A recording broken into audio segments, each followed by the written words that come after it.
Welcome to the Soccer Chaplains United podcast from the Touchline. And now, here's your host, Rev Brad. Friends, it's so good to be back. Well, we never left. We did a lot of work around the World Cup to do our Nations and Devotions podcast prayer every day, and it was a lot. I think we missed one day at the end of it, but we had a lot of people praying for different nations, and it was kind of cool to see how some of the prayers lined up for the matches of the day and teams that were still in the tournament and teams that were out of it and all of it. And today's podcast is late. I know. Usually I have it recorded and uploaded so that your Wednesday morning commute, your Wednesday morning time, you can listen to the pod and have it for the rest of the week if wherever it falls in your podcast rankings, as low or as high as it may be. But today what I wanted to do is a World Cup review. And it's not that I am some great pundit. It's not that I have great things to offer. It's not that I have anything new to say that you probably haven't already heard today from someone else that's in the game and in the space. But I did want to offer a few of my own personal reflections now that the World Cup is finished. And I have to say, first off, starting off the bat, I'm a little sad because it was great to have the games on. Now, I worked a lot, so don't think that I just sat at home and watched games all day, every day. But it was nice to have games on, and I would have my phone on sometimes, low volume, and games playing in the background, and well, I could see a goal scored and go back and review it and watch, and it was amazing. And it was fun to, I think, in our home. I know I would leave for work for the day, and Fox or Telemundo would be on pretty much in the group stage all day long, which was kind of fun. Fun for me, fun for my family. My daughter got really into supporting Mexico. My wife's family come from Mexico, and so she got really into supporting, was really upset when they lost, very emotional, very passionate. And it was fun to watch some of those games with her.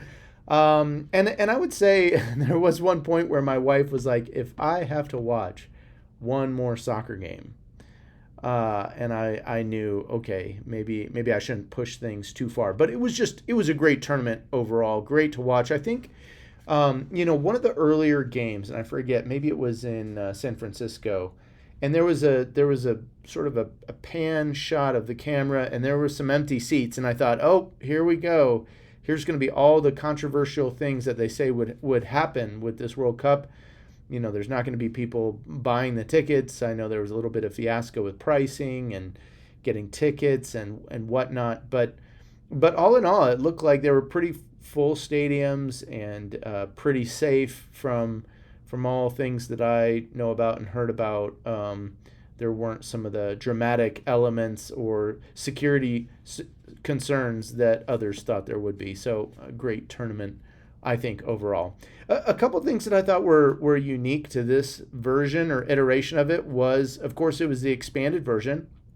And I know some of my friends who are coaches and have more of a keen eye towards soccer were not very happy about some of the quality of play by having, as some may put it, a diluted pool of teams and play.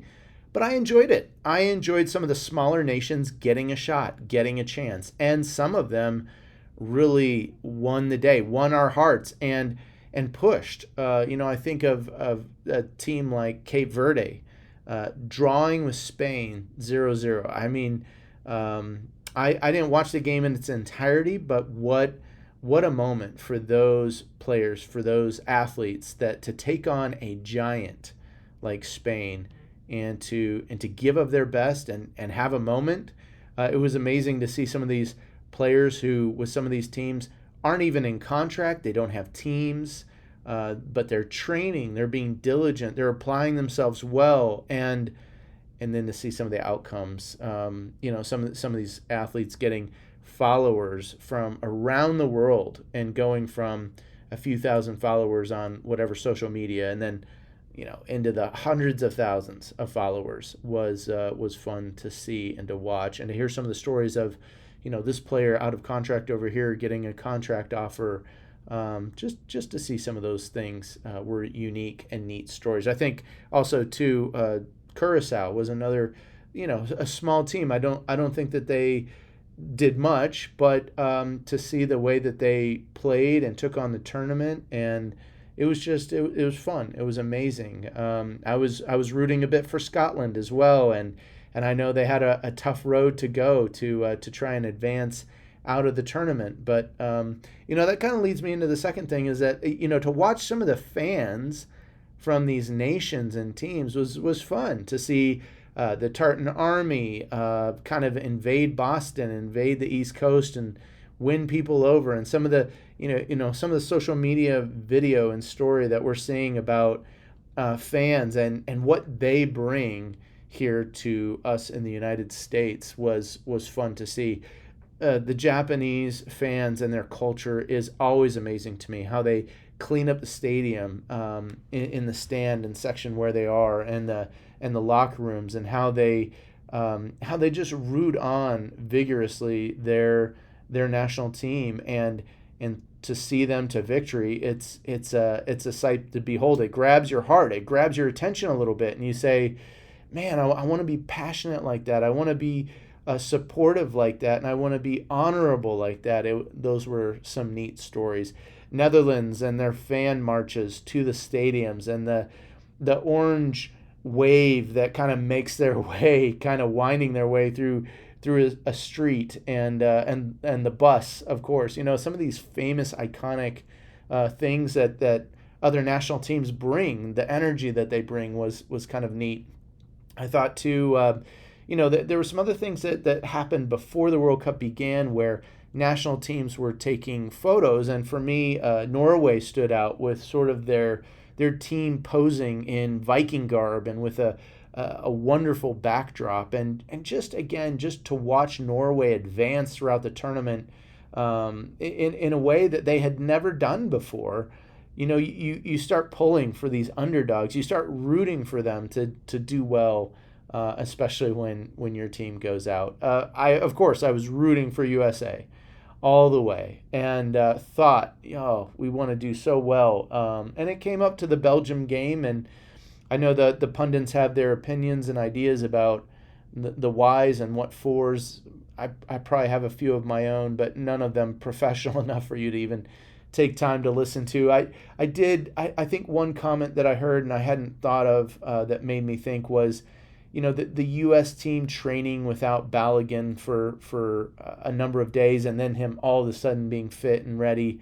Did that really alter the mentality? Did it alter the plans that the team had made, and some of the decision making? I don't know, but you wonder about some of those things. I wanted us to do better. I wanted us to show better, and you just think about some of the mistakes that were made, and being a chaplain this many years. This is my 25th year as a club chaplain, volunteer club chaplain for Rapids, and being around the game as long as I have, a couple years prior to that in PR, you just know that there is so much pressure that we weigh ourselves down, and that we take on as we take on these big moments and these big games, and some rise to the occasion and break through the pressure, and some don't. And so I have a lot of sympathy for those that fall short of it, and still, there's a beauty in just being able to make it this far and take joy in the beautiful game. So, but definitely some of the fan culture, the national cultures that we encountered, and they encountered in us too.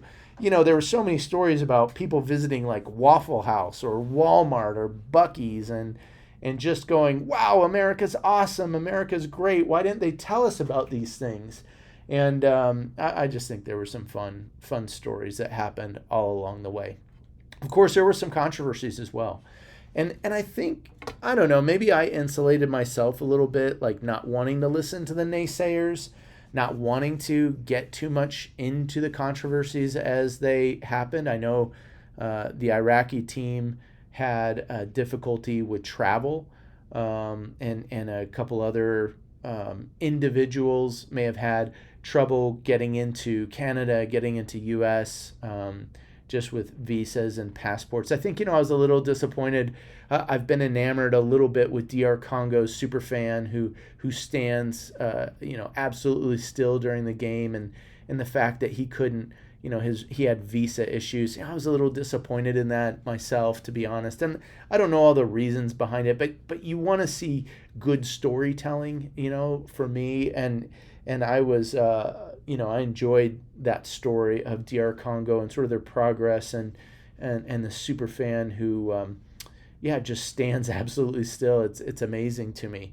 So I was kind of disappointed in that. The Balogun red card, I kind of referenced it already. Did Trump really make a phone call? Did he really influence the outcomes?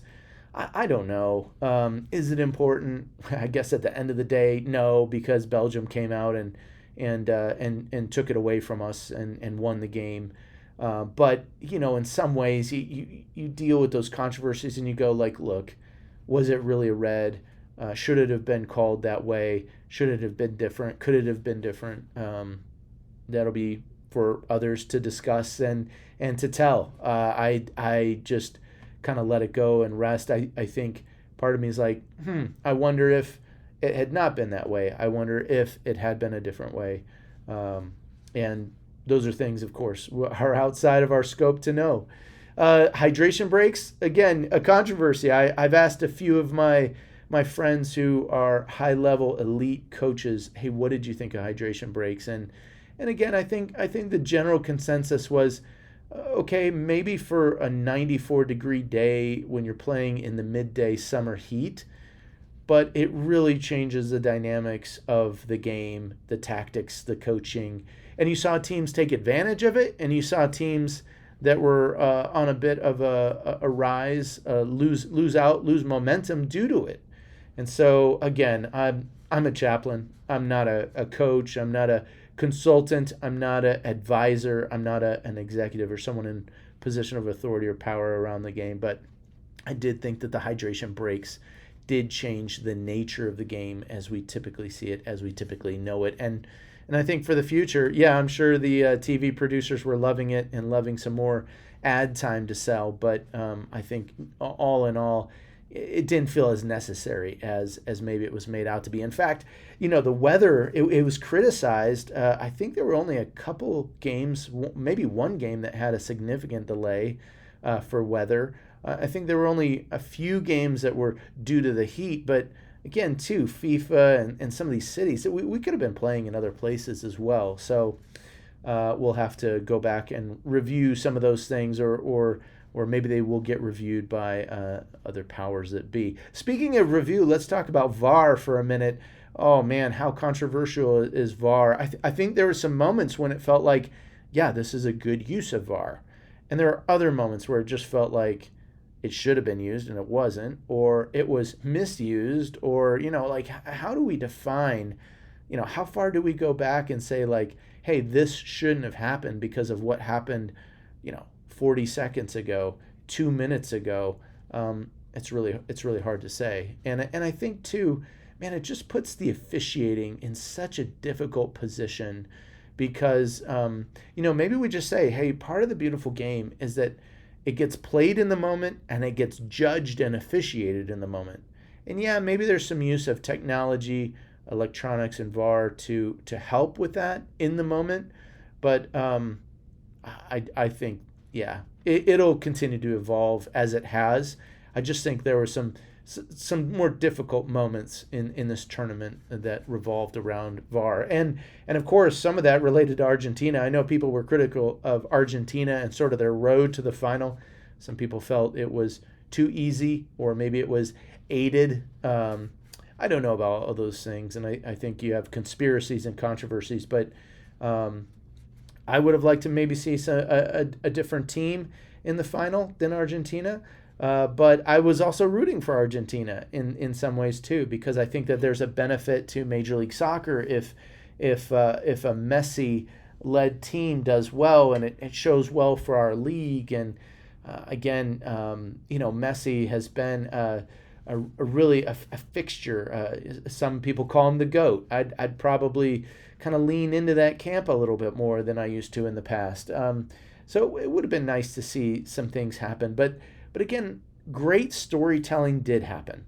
And I think even at the end, to see Messi sort of sitting after the final game, after the final match was played, and just taking it in, soaking it in, and to watch players go over and greet him, and whatever words got exchanged or whatever emotions, those are things that really we as fans, we as chaplains, we can't really, we don't know the full gravitas of what that feels like, what that moment is like.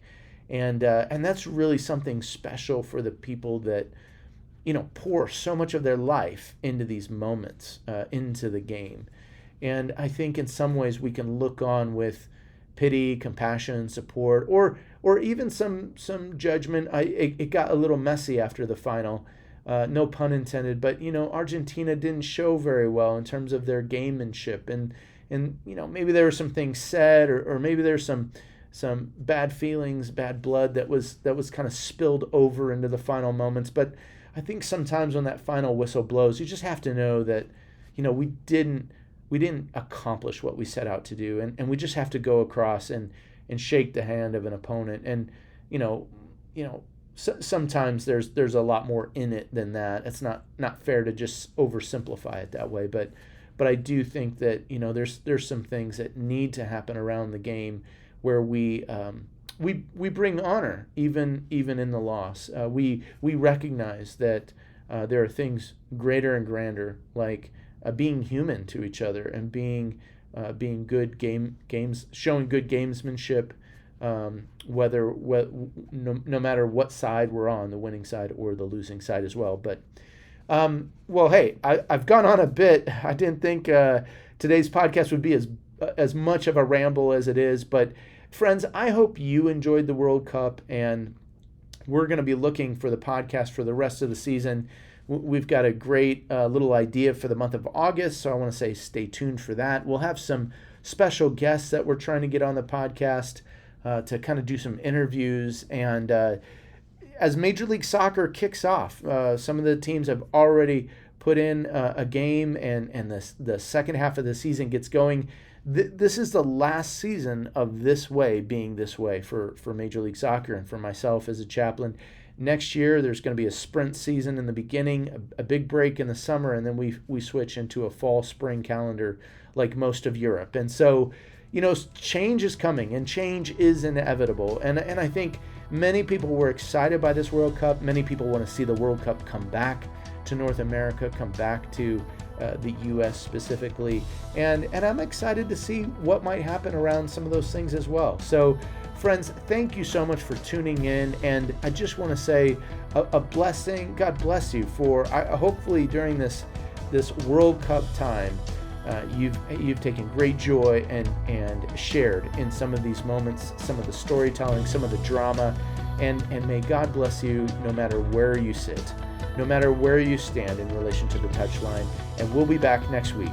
This is Rev Brad coming to you from the Touchline.